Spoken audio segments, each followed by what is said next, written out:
నమస్కారం. సంస్కృతి సంపద యూట్యూబ్ ఛానల్ తరఫున అందరికి స్వాగతం. శ్రీనాథుని శృంగార నైషధం కావ్యపఠనం కావిస్తున్న శ్రీ నూతలపాటి వెంకటరత్న శర్మ గారు ఈ కావ్య పఠనాన్ని ధారావాహిక ప్రసంగంలో ప్రసంగిస్తున్నారు. వారి ధారావాహిక ప్రసంగంలో ఈరోజు 50వ ప్రసంగం చేస్తున్నారు. శ్రీ రత్నశర్మ గారికి స్వాగతం. నమస్తే. శోరణగండి మార్గమున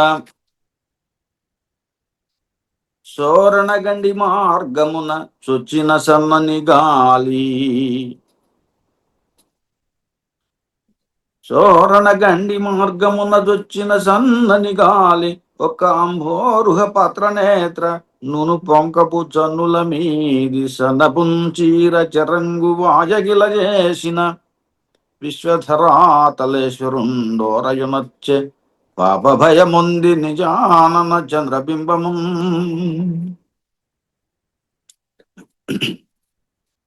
నలుడు అంతఃపుర ప్రాంతంలో నడుస్తున్నాడు.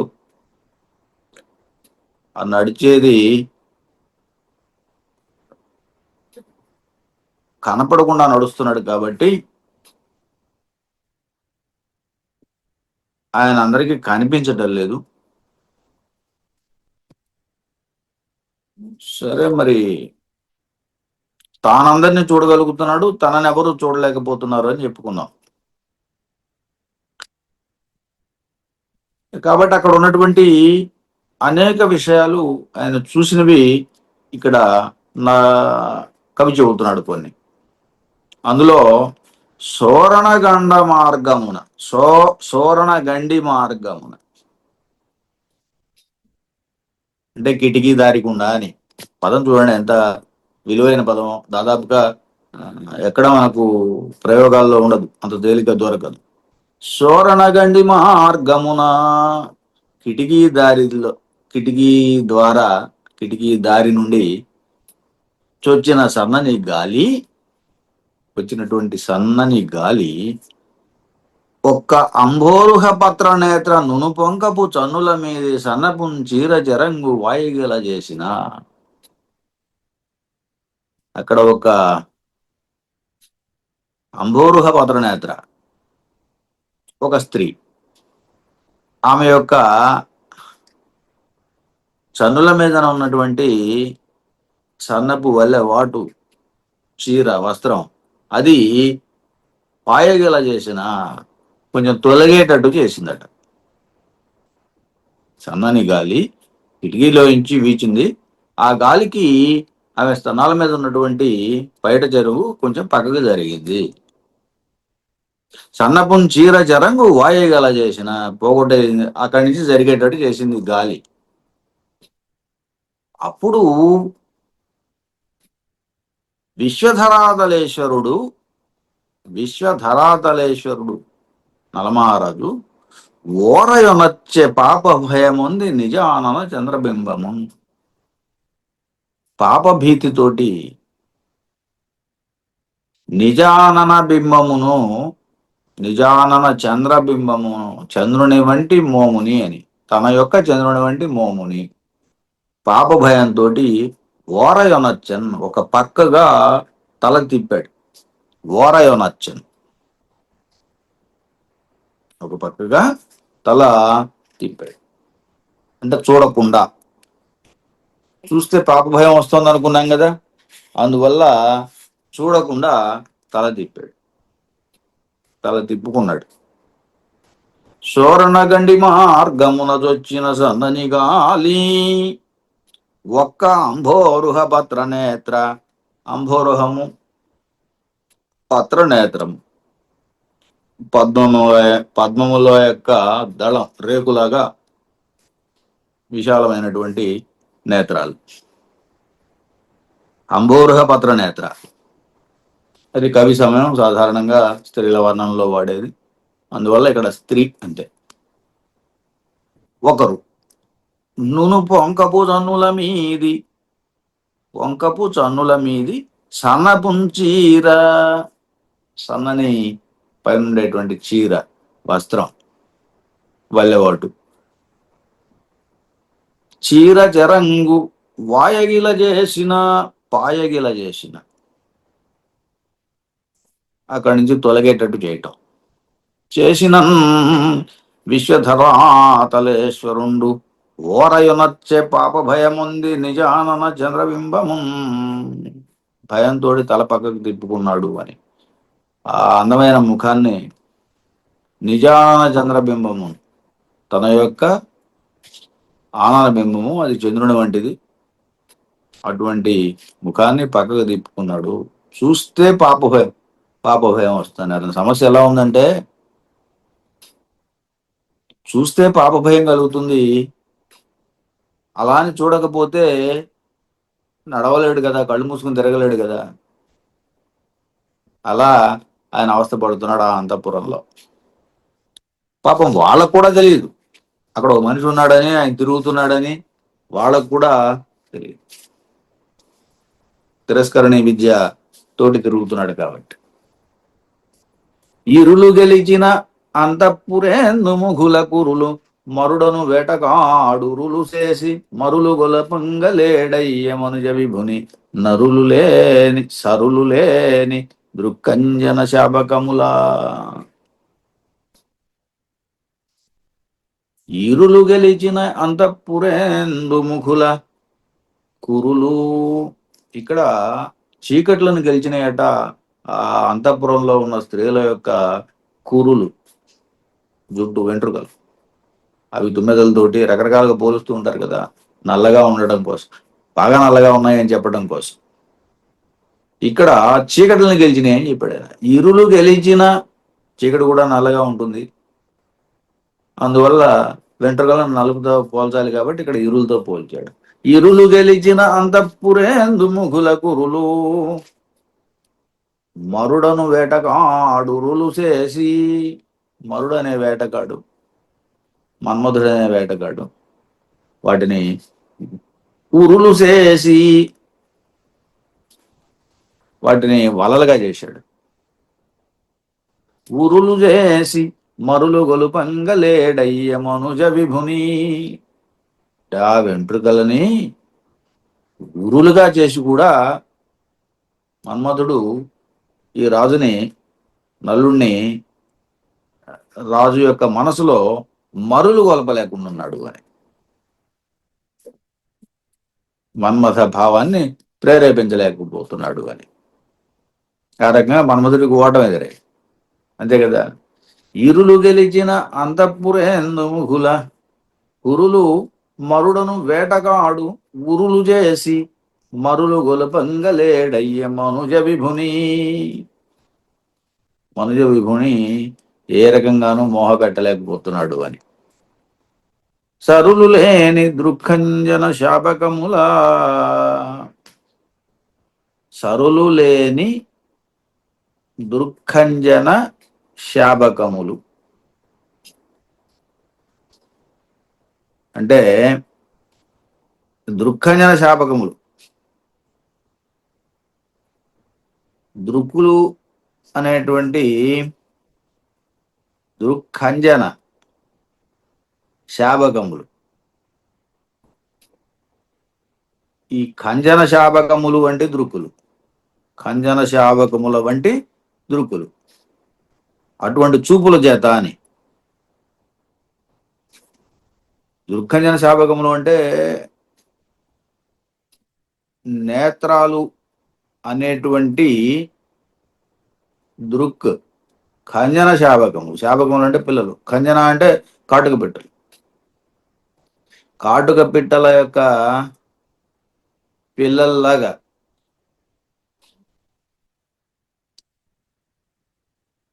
సరులు లేని దృక్కంజన శాపకములా. సరులు అంటే ఇక్కడ సరి సమానము అని, సదృశము అని. సరులు లేని దృక్కంజన శాపకములన్,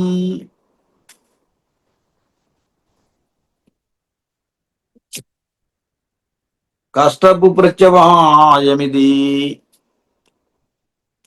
కష్టపు ప్రత్యవాయమిది,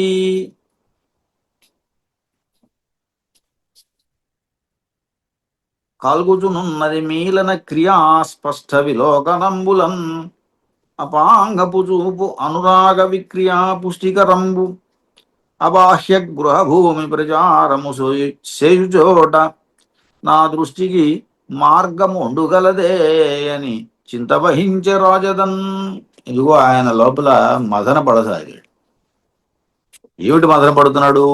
కష్టపు ప్రత్యవాయమిది కలుగుతున్నది మీలన క్రియా స్పష్ట విలోకనంబులన్. ఇక్కడ చాలా కష్టమైనటువంటి ప్రత్యవాయము కలుగుతున్నది. ప్రత్యవాయము అంటే దోషం. కష్టపు ప్రత్యవాయమిది. ఇదిగో ఈ రకమైనటువంటి కష్టంతో కూడిన దోషం ఒకటి కలుగుతోంది అని. కష్టపు ప్రత్యవాయమిది కలుగుతున్నది మీలన క్రియా స్పష్ట విలోకనంబులన్. దేనివల్ల ఈ కష్టం ఎందుకు కలుగుతోంది? ఏ రకమైన కష్టం ఇది? మీలన క్రియా స్పష్ట విలోకనంబులన్. మీలన క్రియ కళ్ళు మూసుకోవటం వల్ల, అలాగే స్పష్టంగా చూడటం వల్ల. ఈ రెండు ఆయనకి సమస్యగానే ఉంది. రెండు కూడా ఇబ్బందిగానే ఉంది. మీలన క్రియా స్పష్ట విలోకనం, కళ్ళు మూసుకోవటం. మీలనం అంటే కళ్ళు మూసుకోవటం, చూడకపోవటం. ఎందుకంటే ఇలాంటివన్నీ చూడాల్సి వస్తుంది అని కళ్ళు మూసుకున్నాడు అనుకోండి, అదొక రకమైన సమస్య అవుతుంది. అలా అని చెప్పి కళ్ళు తెరుచుకుని చూస్తున్నాడు, స్పష్ట విలోకనము చక్కగా కళ్ళు తెరుచుకుని చూస్తున్నాడు అనుకోండి, అప్పుడు ఇంకో రకమైన సమస్య అవుతుంది. ఈ రకంగా రెండు రకాల కూడా ఆయనకి దోషం కలుగుతోంది. కష్టపు ప్రత్యవాయమిది కలుగుతున్నది మీలన క్రియా స్పష్ట విలోకనంబుల అపాంగపు చూపు అనురాగ విక్రియా పుష్టికరంబు. ఈ రెండు కాదయ్యా, పోని క్రీగంట చూద్దామా అంటే క్రీగంట చూపులకు ఇంకో దోషం ఉన్నది. అది అనురాగ విక్రియా పుష్టికరము, అనురాగాన్ని కలిగిస్తుంది. అలాంటి చూపు అది ఇంకా కాస్త ఎక్కువ చేస్తుంది. ఇప్పుడు చూస్తే ఒక సమస్య అయింది, చూడకపోతే రెండో సమస్య అయింది. ఈ రెండు కాకుండా మూడో సమస్య, ఒకవేళ అపాంగపు చూపు చూసినట్టయితే అది అనురాగ విక్రియా పుష్టికరము, అది అనురాగాన్ని ఇంకా కాస్త పెంచేటువంటి చూపు అవుతుంది. అనురాగ విక్రియా పుష్టికరంబు అబాహ్య గృహభూమి ప్రచారము చేయుచోట నా దృష్టికి మార్గముండుగలదే అని చింత వహించే రాజదన్. అబాహ్య గృహభూమి ప్రచారము చేయుచోట, బయట కాదు ఇది. అబాహ్య అన్నాడు అంతరం, లోపల తిరుగుతున్నాడని. అబాహ్య గృహం అంటే అంతరగృహము అని, లోపల తిరుగుతున్నప్పుడు. అక్కడ ప్రచారము చేయుచోట అంటే సంచారం చేసే సందర్భంలో అని, తిరుగుతున్నాడు కాబట్టి. నా దృష్టికి మార్గం ఉండగలదే, నా చూపుకి మరో మార్గం ఏమన్నా ఉందా? లోపల తిరుగుతున్నాను, బయట కాదు. లోపల తిరుగుతున్నాను కాబట్టి ఇవన్నీ చూడాల్సి వస్తుంది. కళ్ళు మూసుకుంటే ఒక రకమైన ఇబ్బంది, కళ్ళు తెరిస్తే ఇంకో రకమైన ఇబ్బంది. అలా అని ఏదైనా క్రీగంట చూద్దామంటే అది ఇంకే దారి తీస్తుందో. అందుచేత అని చింత వహించే రాజదన్. ఈ రకంగా ఆయన మనసులో చింతపడ్డాడు, విచారంలో పడ్డాడు. ఏం చేయాలో తోచలేదు ఆయనకి. కష్టపు ప్రత్యవాయమిది కలుగుచునున్నది మీలన క్రియా స్పష్ట విలోకనంబులన్ అపాంగపు చూపు అనురాగ విక్రియా పుష్టికరము. అనురాగ క్రియ, అనురాగ విక్రియ పుష్టికరము. అబాహ్య అబాహ్య బాహ్య అబాహ్య. అబాహ్య అంటే అంతరం అనే ఇంకేం లేదు. అబాహ్య గృహభూమి ప్రచారము చేయుచోట నా దృష్టికి మార్గము ఉండుగలదే అని చింత వహించే రాజదన్. ఈ రకంగా ఆయన మనసులో కొంత చింతపడసాగాడు. రాజు శుద్ధాంత భామిని రత్నరాజిదీముగా వించి వలరాజు అధీశునేశే అతని తాల్మిగినది పూజయ్యే అట్లా అతను తూపులు పుష్పంబులవునగావు. ఇక్కడ రాజు రాజ శుద్ధాంత భామిని రత్నరాజి దీముగా వించి వలరాజు అధీశునేశే. వలరాజు అంటే మన్మధుడు, అధీశుడైనటువంటి నలుణ్ణి, రాజు అయినటువంటి నలుణ్ణి ఏషన్ దేంతో వేశాడంటే పుష్పబాణాలతోటి. అది చివరి లైన్లో ఉంది. ఎవరిని ఎరగా చూపి ఈ బాణాలు వేస్తున్నాడు అంటే రాజశుద్ధాంత భామిని రత్నరాజి ధీము గావించి. ఈ అంతఃపురంలో ఉన్నటువంటి ఉవిదలు ఉన్నారు కదా, స్త్రీలు, భామిని రత్నరాజి. రత్న అంటే శ్రేష్ఠతా వాచకం ఇక్కడ, భామిని రత్నములు అని. వాళ్ళ యొక్క వరుసలు రాజీ, భామిని రత్న రాజీ. అక్కడ తిరుగాడుతున్నటువంటి స్త్రీ రత్నాలను ఎరగా వేసి ఈ మన్మధుడు ఈ రాజుని ఇబ్బంది పెడుతున్నాడు అని. రాజశుద్ధాంత భామిని రత్న రాజిని వాళ్ళు ఆకర్షింపజేస్తున్నారని, వాళ్ళ యొక్క ఆకర్షణ. ధీము అన్నాడు. ధీము అంటే ఆకర్షణ అని. ఆకర్షణ గావించి వలరాజు అధీసునేసే. అక్కడ తిరుగాడుతున్న అంతఃపుర స్త్రీల యొక్క వరుసలు, అంతఃపుర స్త్రీ రత్నాల యొక్క వరుసలని ఆకర్షణతోటి, వరుసలు అనేటువంటి ఆకర్షణతోటి ఈ బలరాజు అధీషునేషన్ అతనితో ఆల్మిగినది పూజయ్యే. అట్లా అతను తూపులు పుష్పంబులౌనగావో. ఇక్కడ ఆయన వేసింది ఏదో పుష్పబాణాలతోటి. అతను తూపులు, మన్మధుని యొక్క బాణాలు పుష్పంబులు అవును కావో. పుష్పంబులు అవును కావచ్చు కదా, అవును కదా. పుష్పంబులు అవును కావో అంటే ఇక్కడ కావు అవును అని కాదు, అవును కావు అంటే అవును కదా అని అంతే. అవి పుష్పాలు కాబట్టి అతని తాల్మిగినది పూజ అయ్యే. అతని ధైర్యానికి అవి పూజ అయినాయట. పూజకు వాడుకునే పూలైనవి అని. అది పూలే కావటం వల్ల ఆ బాణ ప్రయోగానికి బదులు అంత బాణ ప్రయోగం చేసినా కూడా అవి ఆయనకి ఆ ధైర్యం వల్ల, అతని తాల్మికి ధైర్యానికి అది పూజ అయ్యానట్లా. ఆ పూలు కూడా పూజకు పనికొచ్చినాయి తప్ప ఆయన ఇబ్బంది పెట్టలేదు అని, మదనతాపానికి గురి చేయలేదు అని చెప్పటం. రాజశుద్ధాంత భమిని రత్నరాజి ధీము గావించి. ధీము అంటే ఆకర్షణ. వాళ్ళని ఆకర్షణగా, వాళ్ళ ఆకర్షణకి లొంగకుండా అని, వాళ్ళ ఆకర్షణకి ఆకర్షణ చూపిన బాణాలు వేశాడని. భామిని రత్నరాజి ధీము గావించి వరరాజు అధీషునేశే అతని దాల్మికి అది పూజ అయ్యనట్ల. అతను తూపులు, అతను తూపులు, అతను మన్మధుడు, ఆయన యొక్క తూపులు బాణాలు. అతను తూపులు పుష్పంబులౌన కావో. ఇలా ఆయన నిగ్రహానికి, ఆయన ఇంద్రియ నిగ్రహానికి ఇది ఒక తర్కం. చీటికి మాటికి ఏకపథ సీమ వెలంగగ పాటిగామి శృంగాటక విధికేగపతి కాంతల సందడి కల్కి. అప్పాట వసించియుండుట ఉపాయమే నాలుగు త్రోవలందును పాటల గంధులు ఒక్కతరిపై కొని వచ్చిన చిక్కు చిక్కడో. ఇక్కడ మళ్ళీ ఒక సందేహం. ఈయనకి ఎప్పుడు ఒకే చోట తిరుగుతూ ఉంటే ఆయన కొంత విసుగు కలిగి ఏమనుకుంటున్నాడు, చీటికి మాటికి ఏకపథ సీమ మెలంగగ పాటిగామి. చీటికి మాటికి ఒకే మార్గం, ఏకపథ సీమ, ఒకే మార్గంలో, ఒకే ప్రదేశంలో మెలగటం అనేది పాటిగామి, ఆయనకి వలన పడటలేదు. అందువల్ల శృంగాటక విధికేగే పతి కాంతల సందడి కల్కి. శృంగాటక వీధికేగను అన్నాడు. శృంగాటక వీధి అంటే మనం ఇవాళ 4 రోడ్ల కూడలి అంటారు చూసారా, అలాంటిది. 4 రోడ్ల కూడలి శృంగాటక వీధి. చౌరాస్తాను, క్రాస్ రోడ్స్ అని అంటూ ఉంటాం కదా, అలా ఒక 4 రోడ్లు కలిసే చోటు.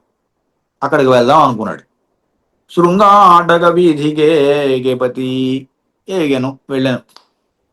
శృంగాటక వీధికేగపతి కాంతల సందడి గల్కి. ఇదిగో ఈ స్త్రీల యొక్క సందడికి అల్లికి భయపడి అని. పతి కాంతల సందడి కల్కి శృంగాటక వీధికేగే. 4 రోడ్ల కూడలికి వెళ్ళాడు. అయినా కూడా అప్పాట వసించి ఉండుట ఉపాయమే. మళ్ళీ ఒక ప్రశ్న, అరే ఇక్కడికి వెళ్ళి ఉండటం కూడా అది ఉపాయమేనా, మంచిదేనా ఇలా వెళ్ళటం కూడా? అప్పాట వసించి ఉండుట ఉపాయమే అని మళ్ళీ ఓ సందేహం. ఇదైనా మంచి స్థానమేనా, మంచి చోటైనా, మనం అక్కడ ఉండొచ్చా అన్నట్టుగా. ఏమిటి అక్కడ ఉండే ఇబ్బంది ఏమిటి? 4 త్రొవలందును పాటల గంధులొక్కదరి పైకొని వచ్చిన చిక్కు చిక్కడో. ఇక్కడైతే ఒకటే దోవ, ఎదురొస్తున్నారో ముందు వస్తున్నారో వెనకొస్తున్నారో అంతవరకే. అక్కడ అలా కాదు, 4 రోడ్ల కూడలి కాబట్టి 4 వైపుల నుంచి ఒక్కసారిగా వస్తే 4 త్రోవలందున పాటల గంధులు ఒక్కదరి పైకొని వచ్చిన చిక్కు చిక్కడో. అప్పుడు ఇంకో రకమైనటువంటి చిక్కుల్లో చిక్కుకుంటాడు కదా. ఎటు చూసినా వాళ్లే ఉంటారు. అప్పుడు 4 రోడ్ల కూడల్లో 4 వైపుల నుంచి ఒక్కసారిగా కనుక వచ్చినట్టయితే అప్పుడు ఇదిగో చిక్కు చిక్కడు అన్నాడు, ఇంకో రకమైనటువంటి చిక్కుల్లో చిక్కుకుంటాడు కదా. కాబట్టి అది కూడా సరైన స్థానం కాదు, శృంగాటక వీధికి చేరడం కూడా అని. చీటికి మాటికి ఏకపథ సీమ మెలగంగ పాటిగామి శృంగాటక వీధికేగపతి కాంతల సందడి గల్కి. కాంతల సందడికి అలికి భయపడి, అలికి అలుగు భయపడి అని. అయిన పాట వసించి ఉండుట ఉపాయమే. అదిగో ఆ పాటున అంటే ఆ చోటున ఆ తావున 4 త్రొవలందును పాటల గంధులు. మళ్ళీ ఇక్కడ విశేషణమే, స్త్రీకి విశేషణం పాటల గంధి. పాటల గంధి అనే పదానికి అర్థం చక్కని పాదిరి పువ్వుల పరిమళము అని. పాదిరి పువ్వుల వంటి పరిమళము కలిగిన స్త్రీలు అని.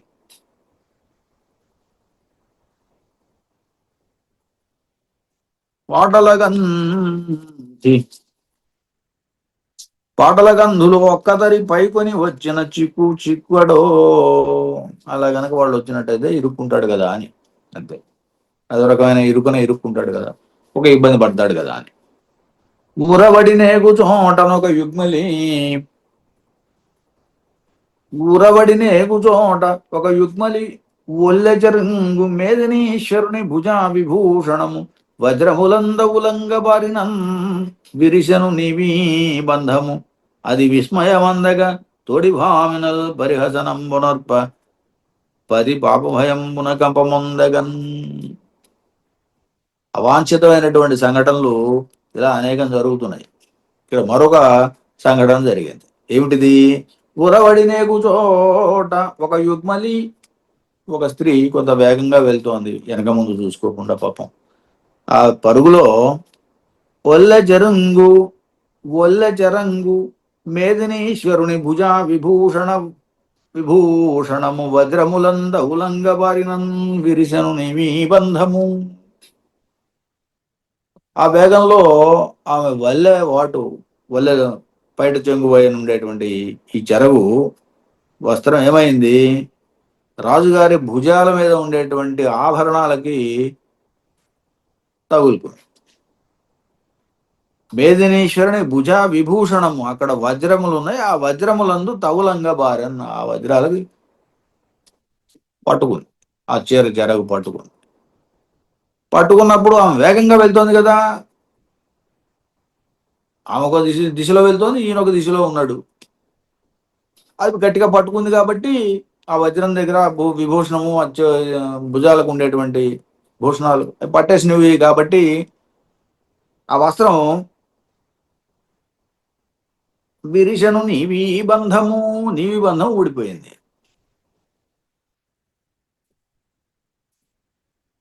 చీరముడి పోకముడి ఊడిపోయింది. అది విస్మయమందగా, ఈ హఠాత్ పరిణామానికి ఆ స్త్రీ విస్మయమైందను, ఆశ్చర్యపోయింది. అసలు ఏమిటి ఏమిటి జరుగుతుందో తనకే తెలియలేదు. అది విస్మయమందగన్ తోడి భామినులు పరిహాసంబునర్ప పరిహసనంబునర్ప, తనతో పాటు ఉన్నటువంటి మిగతా స్త్రీలు సరే ఎగతాళి చేశారు, పరిహాసం చేశారు.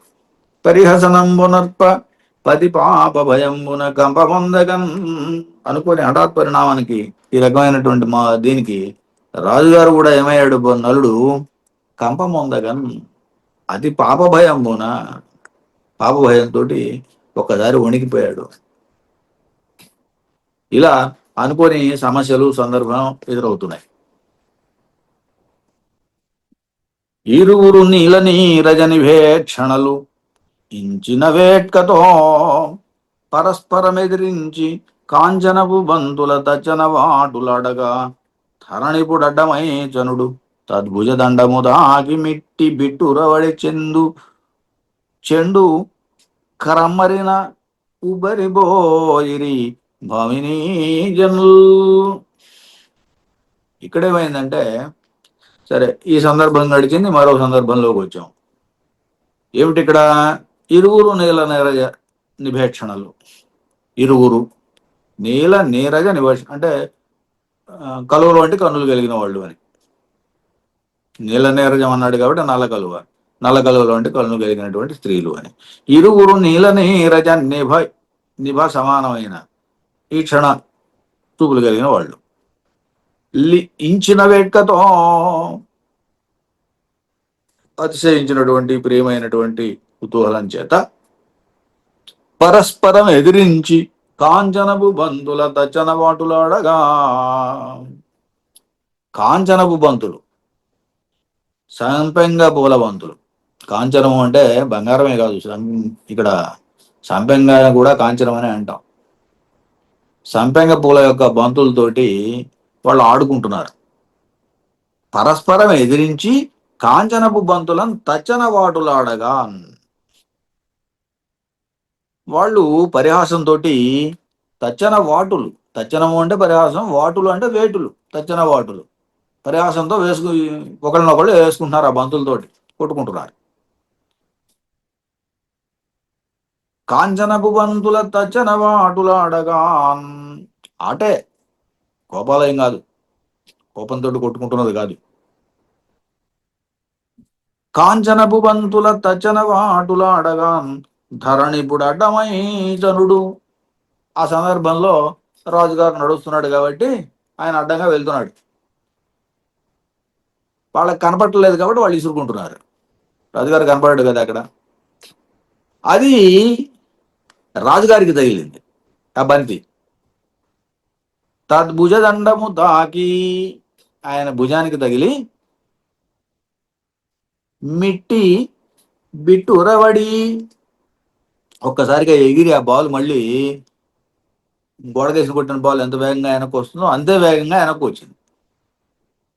మిట్టి బిట్టు ఉరవడి చెంది, బిట్టు ఉరవడి మిక్కిలి వేగంతో, ఉరవడి అంటే వేగం, చెండు క్రమ్మరిన, అదిగో ఆ పూల దండ మళ్ళీ పూల బంతి మళ్ళీ వెనకొచ్చి తగిలింది.